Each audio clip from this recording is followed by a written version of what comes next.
All right. Hello, I'm Renessa with Rivalry, and I'm here with Qojqva. Thanks for joining me. How are you doing today? I'm doing very well. I'm just woke up pretty late, but I'm watching the Bucharest major now. Yeah, It's that's pretty good. that's what I woke up watching too. So the first thing everyone talks about is your name. I haven't seen a single interview with you that doesn't mention it. When you picked Yeah. 6 random letters, did you expect to cause so much trouble? I actually this was like probably the second try I've done this. The first one just like it was like legitimately like six like letters you couldn't pronounce. But the second time around, Qojqva came out and I thought that was fine. So yeah, I just go with that one. And so, did you ever consider going back to your Dota 1 name, the Pro 1 like? Was it Bro 1 or Pro 1? Pro with P. Mm-hmm. No, I I don't that name is like it's pretty like not childish, but I would not like to go with that name Mm-hmm. just because it has like pro in the name and one's like I don't even know what that means. I was like 13 at the time, so That's fair. So when I was kind of looking back into your history a little bit, I saw you had a statement at one point that you said, "Me and Fota, we didn't like each other back in Dota 1." What happened there? What was the reason you guys didn't like each other in Dota 1? I was just from public games. I think we played mid against each other a lot, so naturally you want to win all the time.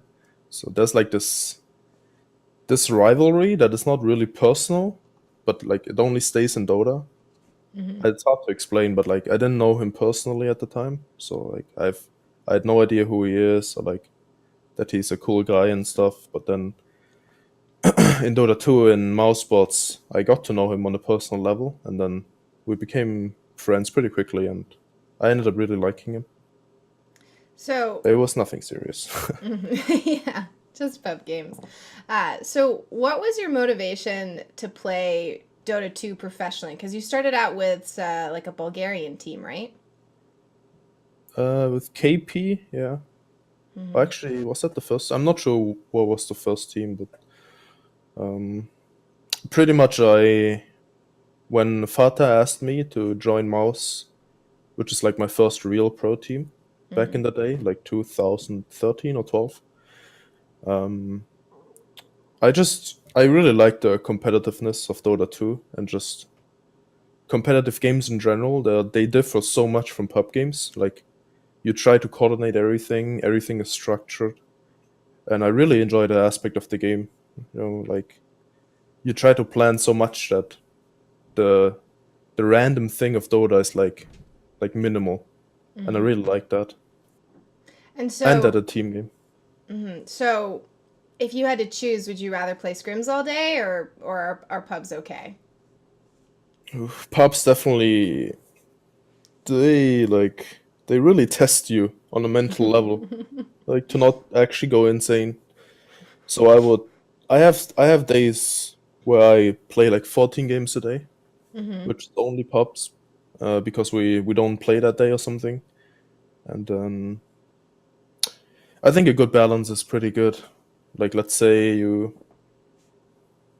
6 days or 5 days of the week you let's say you play 6 scrims and then like 8 pubs or 6 pubs. So you have like a 50-50 on most days, but on some Mm-hmm. days you only pub. I think that's the best strategy for me at least. Because I think in pub games you train your heroes and I don't know, you just practice like farming patterns and last hitting, to some extent movement, dodging ganks and stuff like that. So a healthy balance for me is the best. And on some days I go like all out on pubs, like all day. I wake up and play until I go to bed.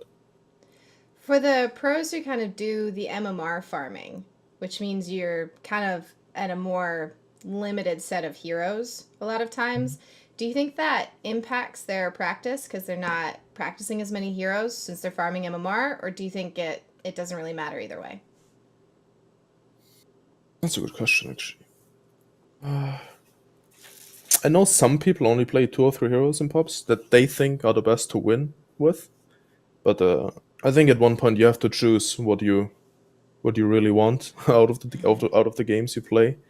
For example, let's say in scrims you only play like 5 to 10 heroes, but then in pubs you play 2 or 3 different heroes that you're not even playing in scrims. I think that's super counterproductive, and you probably shouldn't do that only to gain MMR, which is in the end like just an imaginary number. So, like for me, sometimes I play heroes that are the best in the meta that I just want to win with. But then at the end of the day, you should really be practicing your heroes that you end up playing in scrims as well. So back to a little more about your career. Many people mark that TI4 Liquid as one of kind of your highlights. When you think back on it, how did it feel to you at the time to be playing on Liquid then? How did it feel? We didn't really feel that good going into TI4. I remember that because we had I think like a 6 week long boot camp at Red Bull, which is a really, really interesting experience because they did a lot of things with us that none of us actually had done before. Like counseling as five and stuff like that, like with like a real, uh, actually like certified people. That was really interesting. But we didn't really feel that good going into TI because we lost way more than we won in the scrims. But yeah, in TI, I think we just all realized how important and serious this is, and then we all really put our issues aside and started playing as a team. How it felt for me personally, I didn't really think about like losing or winning. I just played my game and tried to win every game. So, if that's the case, when you start doing well in a tournament, it doesn't motivate you, it doesn't put any pressure on you. It's kind of just, I'm just playing, doesn't matter if I'm winning or losing. Yeah, pretty much. Important for me is to not stay and to not check like statistics and what we need to do to win the tournament. Like let's say we're like 3-3 in the group stage and we need X wins to go to playoffs and stuff. I never check those things. Like I just want to play, and I also don't check like how much money I get if I'm last or if I'm second or first. I always check these things when I got knocked out. So it's like a happy thing for me at the end. When you got knocked out, you can see how much you earned. But during the tournament, I just play and focus on my game. So, in an interview at TI4, you attributed a lot of your group stage success to your coach Mario. So, he also coached Team Tinker, right? Yes, for a few months, yes. He was not full-time coach at the time, yeah. So, what are your thoughts about coaching? Like, what's the role of a coach? Are they moral support? Are they someone who watches replays? Are they someone who gives you stats? Like, what do you want a coach to do? Or do you even think that they're necessary? They're probably not necessary all the time, but I know for some teams there's like 2 different coaches, like the in-game coach, and then there's a so-called life coach. The life coach pretty much um, he handles like the relationships between the players. Let's say like one player has a problem with another player, and then you just go to the coach and you three sort it out. It's like easier, I guess, to sort out issues if you have a coach. And But so your current team, Mad Lads, we'll talk about for a bit. You have a coach there now, right? no, we don't have a coach. We only have a manager. Oh, okay. So that's Alan, right? Yeah, that's Okay. So transitioning to Mad Lads, how did you guys get together this time around? um the mouse sports team disbanded with the 5 Greeks, and they were looking for a team, MNT and Madara, and I wasn't really actively looking for anything.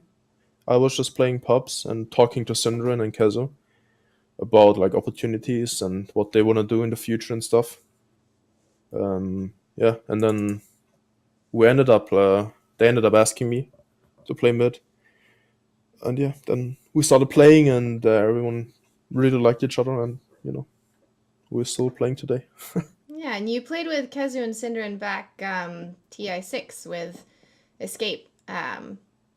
So Yeah. that was and that team they did fairly well. Went through the wild cards at TI and made it into the tournament and everything. So you are, perfectly happy to play with those guys again? Yeah, I really like playing with them in Escape. Hmm. Um, so yeah, So there was no reason for me to. Oh, sorry, there was no uh, reason for me to not play with them. and so what is that, just a little bit about the team dynamic. No trade secrets here, but when you talked about Team Tinker, drafting switched around a lot, but on Mad Lads, like what's the decision-making structure? What's kind of the dynamic of the team? Yeah, and Team Tinker was super random. Like I think 4 players ended up drafting at one point. It Hmm. was like we switched drafts like in tournaments, in lands. It was pretty wild. In Mad Lads, only Sundrun drafts, but we all give input pretty much. Um, so we kind of draft as 5, but at the end of the day, Sund has the final say, the final word. Hmm. And so the Greeks, Madara, and maybe next time, what the public knows about them is that they're crazy, high energy, very dynamic, and then the rest of you guys are pretty calm people. What is that like when you're scrimming or playing pubs together? Are they super high energy and you guys are chill? What's that dynamic? Mm, I think we kind of adapted to each other actually. I think they came down a little bit, and I don't know, the games are super clowny actually most of the time. Hmm. They're really fun. We all have fun with each other, and I think at the end of the day, that's what it's all about.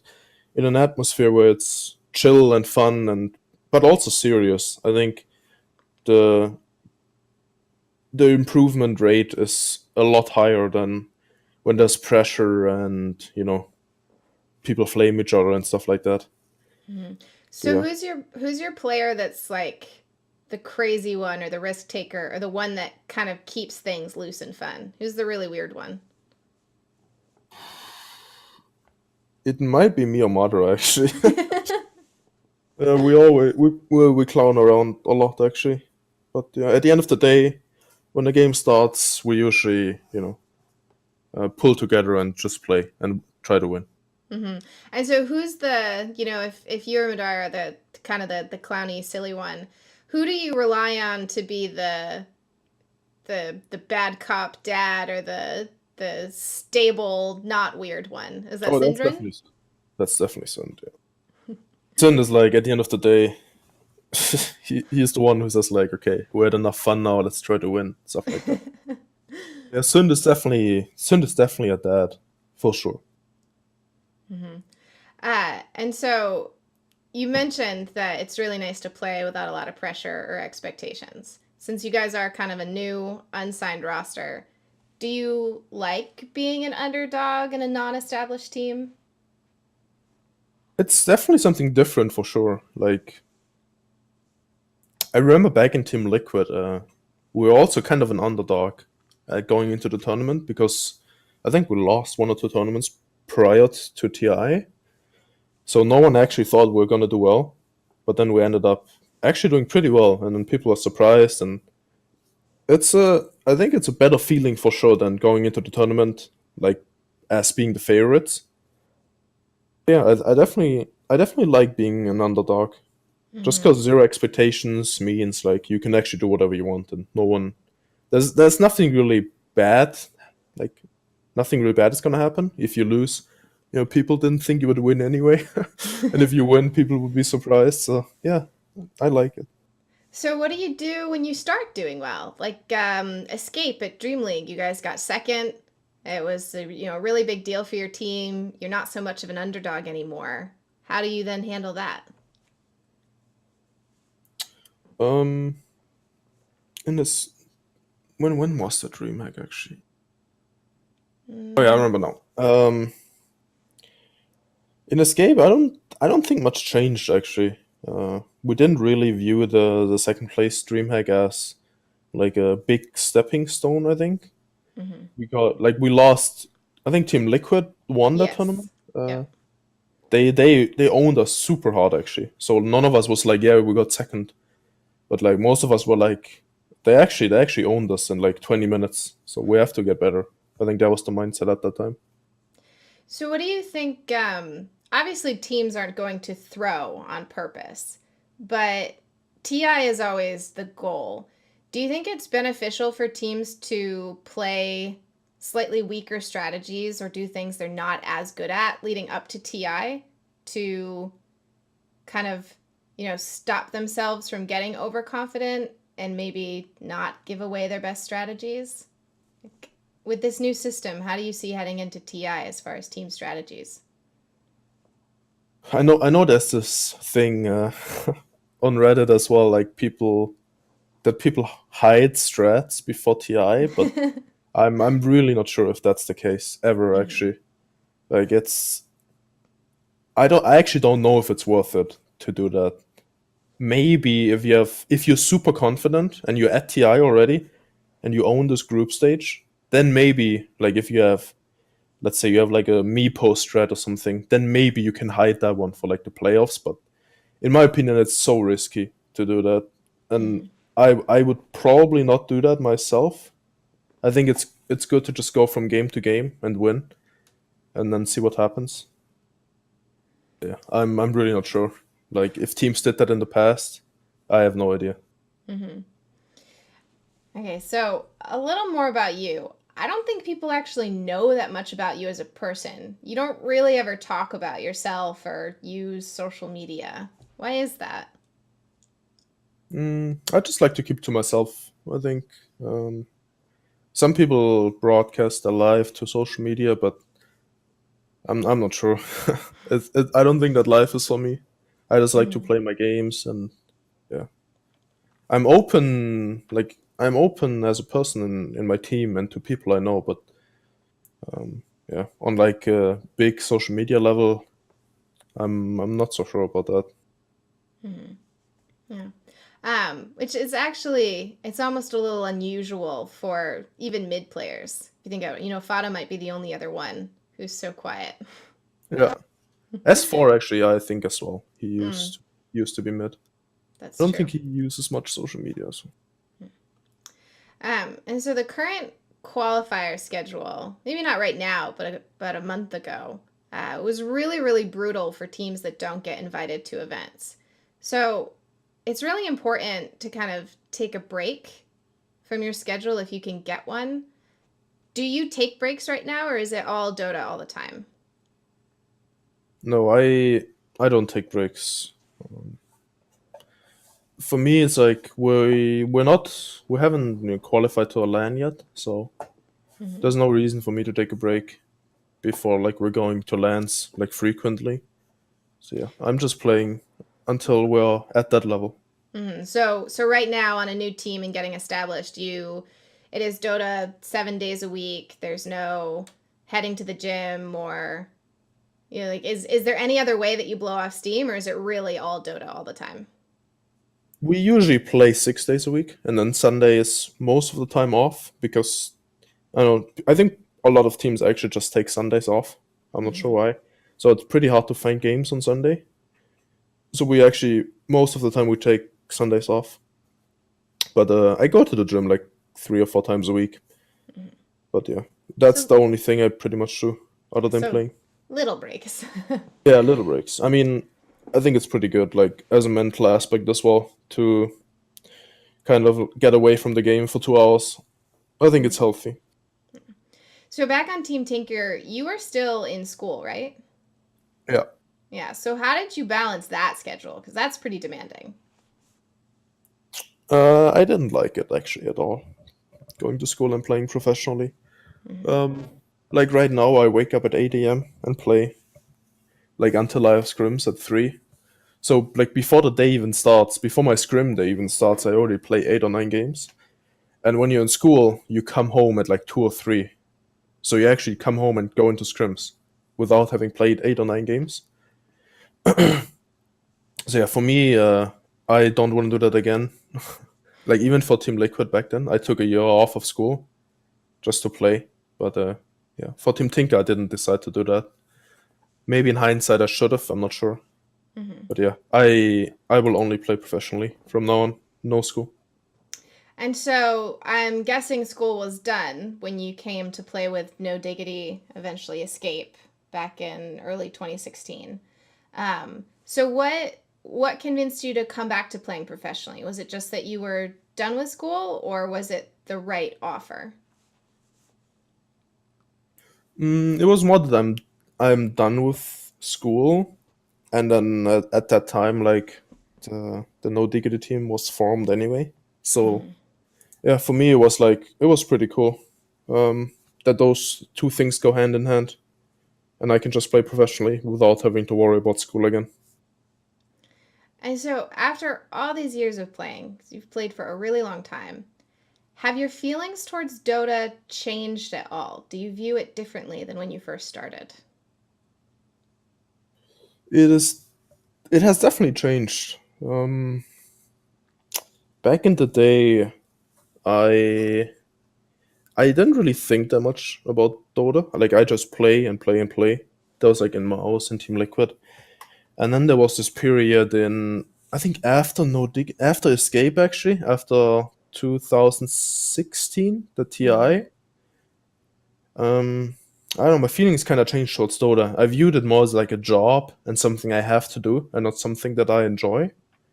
So I had this period this month period, like I think 2 or 3 months where I just didn't enjoy it as much anymore. And then I also didn't play as much. So it was like a vicious cycle pretty much.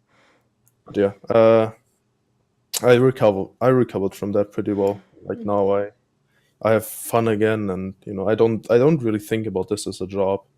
It's more like I'm pretty lucky to actually be good at the game, and being able to earn money from it. I think it's a really cool thing. Hmm. And so that kind of brings an interesting question about dynamics, because if it's fun for you, that means your team has to kind of get along and have fun. But if it's a job, everybody's there to work and the personal relationships aren't as important. What do you think is better for a Dota 2 roster? For players to see it like a job, or for players to see it like fun with friends?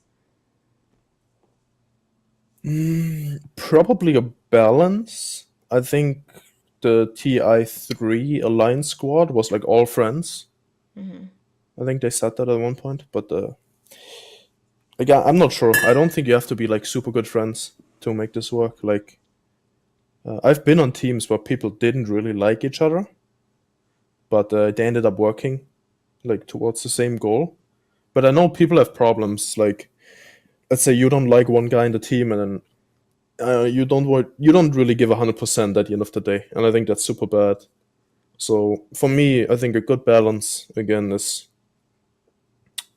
really like useful. If you all good friends and if you want to work hard, like you're gonna succeed. Mm-hmm. Um, so one of the things that the Valve has definitely done over the past few years is really try and stabilize the scene. And so what we saw is a team was friends, and then maybe there'd be some issues, personal issues, you'd kick some players, you'd change your teams around a lot. Now it feels like the rosters move a little bit less. Do you think that the scene has stabilized? Do you think that rosters stay the same longer now with the new system? Um, yeah, I think Valve has definitely put focus on that Mm-hmm. as well, like with the point system. I think it rewards teams who have been like who have stayed together. Because I think if you change a player with like without being like in the roster lock period, I think you only get like 25% points or something like that. There's a rule, but I'm not Mm-hmm. sure what it is. Yeah. So yeah, I think Valve has done a pretty good job actually of making sure teams stay together, and then I think it has worked as well. Like most teams only change one or max two players like per team. No. Mm-hmm. So do you really like the current DPC system, or do you think it's too hard on players? Because we've seen a lot of discussion about the excessive qualifiers and just the huge level of tournaments. Do you think that's okay? Like, do you think this is a good system, or do you think it needs some work? I think it needs some work actually. I think they could make a rule, or not a rule, but I'm not sure. It's hard to pinpoint, but I think like if let's say Team Liquid, I read an interview of Matumba Man a few days ago where he said they weren't really sure like how the point system works, and then they play all the minors as well and the majors. I think it could be cool to like leave the minors up to, not the five best teams in the world, so they can Mm-hmm. also earn some points. I think they could maybe make a rule like that about the minors. But yeah, I'm not sure. It's pretty difficult. Like you can't just exclude teams from tournaments. I think so. It's really difficult to balance, but I'm sure Valve will find a way. Yeah, they make adjustments every year. It's definitely been Yeah. improving. Um, and then, kind of in the same vein, you took a break from playing. You had time off from it, and then you came back to it. So to me, that feels like maybe you have a better perspective on player schedules since you had one, then you had a school schedule, and now you're back to playing. Do you think that players push themselves too hard? You're talking about playing for what, 14 hours a day, 5 to 6 days a week, something like Yeah. that. Do you think that's too much? Mm, for me now, it is not too much. I really like I really like just playing all day. Mm-hmm. But I know some players they stay up late and then wake up late, sleep 10 hours a day, don't really try like they don't really try actively to get better. Mm-hmm. And I think I fell into that trap as well before I took a break.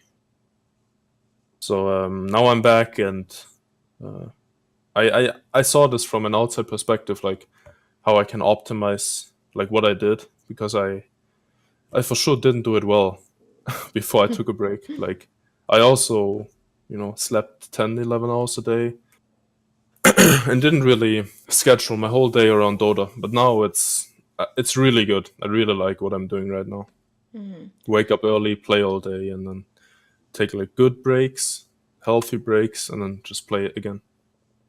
So you always favored nature's prophet for like a long time. And one time you said split pushing is just fun for me.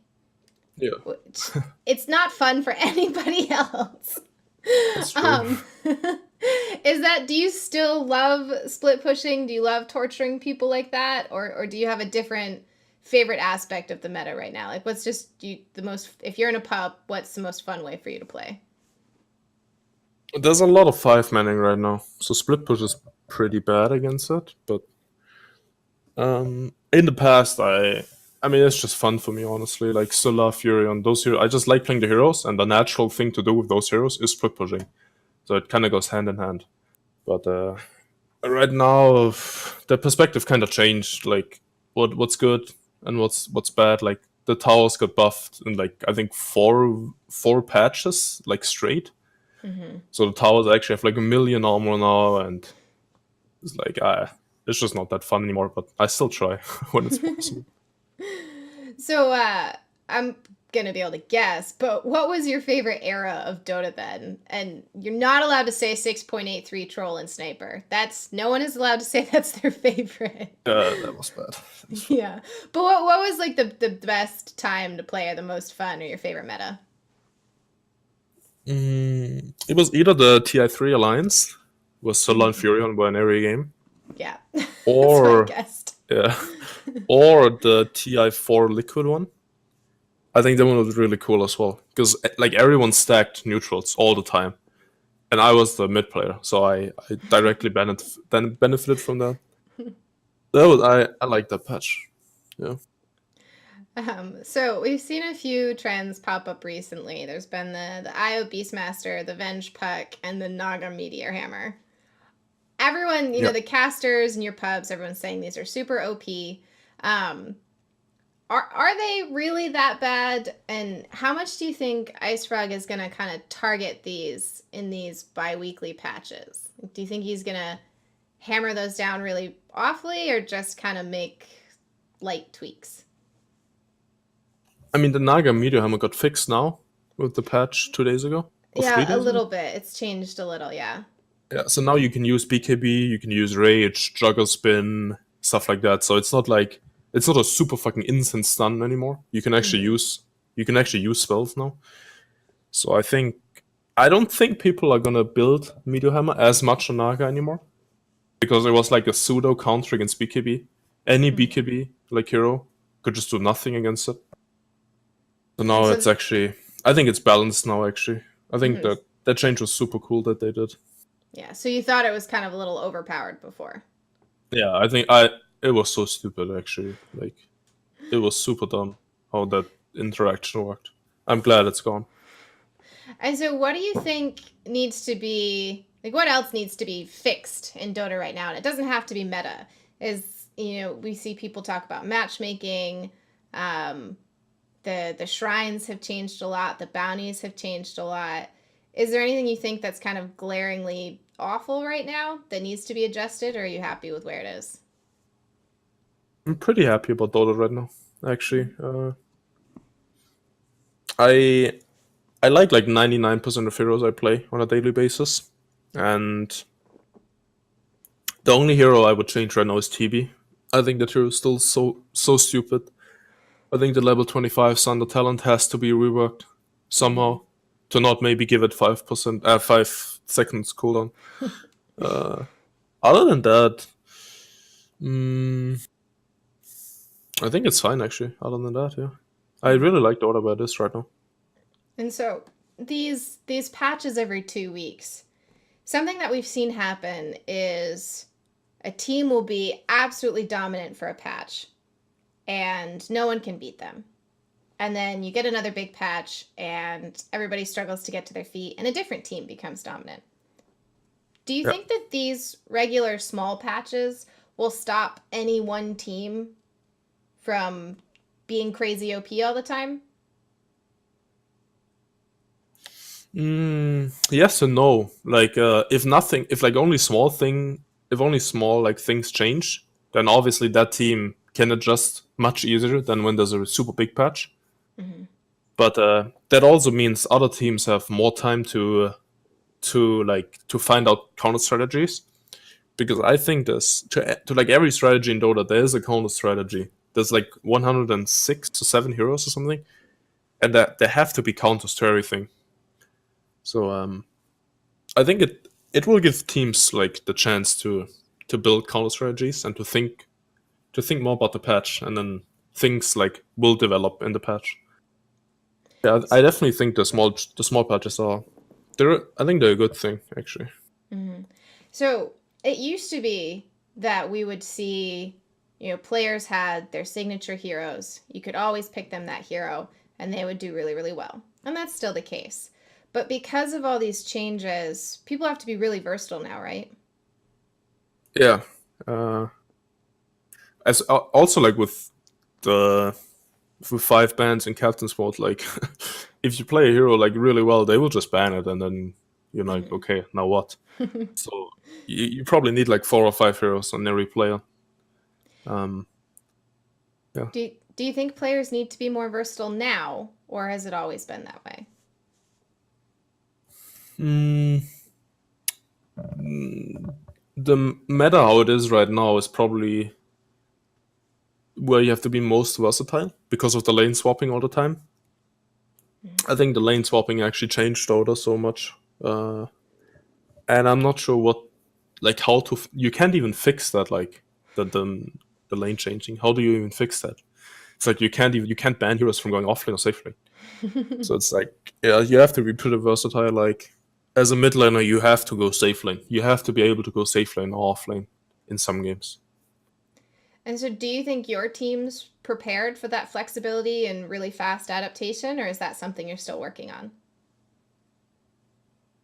Mm, in this team, like Madara definitely he has the ability to play safe, to play mid. I really like that. Mm-hmm. That I don't have to be mid all the time. Like he can actually play mid like well. And I think that's super cool. Like Liquid, Matuma Man plays mid probably like half the games actually. Mm-hmm. And I think that's a really cool thing to have. Like in some Chinese teams, you can almost always like predict the lanes, just because their players mid like VG for example, VG Ori, like he always goes mid every single game, and I think it's pretty easy to pinpoint the lanes and to start like with your correct lanes then. Hmm. And so, who do you watch for ideas? Like, who inspires you in the mid lane right now? A mid lane changed so much. It's like it used to be so cool. It used to be this 1 versus 1 skill matchup, or like you either get fucked or you win. It's like now it's like there's always like 2 against 2, 3 against 2 mid. It's like it's a shit show mid lane actually. Um, If you could have a proper 1v1, who would you want to play against? Like, who do you want to test yourself against? me and Miracle we won like a year ago, a lot, but since like it doesn't really matter anymore. Uh, it kind obviously kind of matters, but the focus has definitely changed from lanes to more mid game focus and team movement.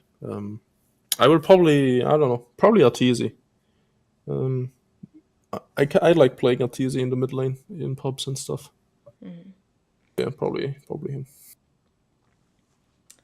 Um, so one other thing, we just had the Olympics, which has been great, cool to watch, Yeah. and we're kind of seeing a trend of the esports might become part of the Olympics with that StarCraft tournament that happened before, and the WESG teams. And you've always been part of these multinational teams, and a lot of Dota's like that. Do you think Dota ever has a place in the Olympics or with all national teams? Do you think that's something that could happen one day? I think definitely one day, just because the view numbers they keep increasing and growing like every year by like ridiculous amounts. So I think at one point like people will realize that esports will be as big as like traditional sports in the future. Mm-hmm. So yeah, I'm not sure about Olympics, but like TV and stuff, uh, I think that's definitely gonna like grow a lot more in that aspect. And do you think that that might push Dota towards having more national teams, or do you think it'll stay so mixed with the individual teams?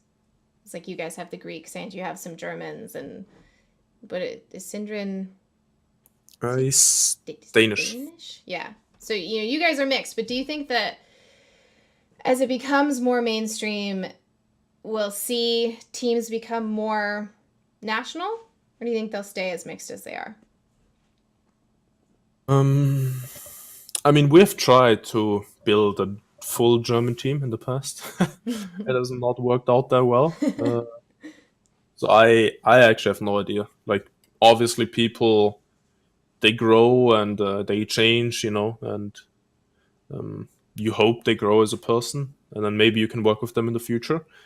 So, like, a full German team or like full any national team might be possible in the future, but for that you have to find like 5 players who are willing to work together and who are like actually good at the game, like Mm-hmm. as well.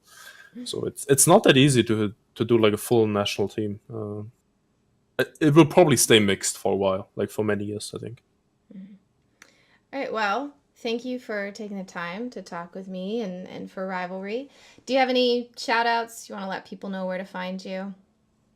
You can find me on Twitter at Qojqva1, and yeah, I think that's pretty much it.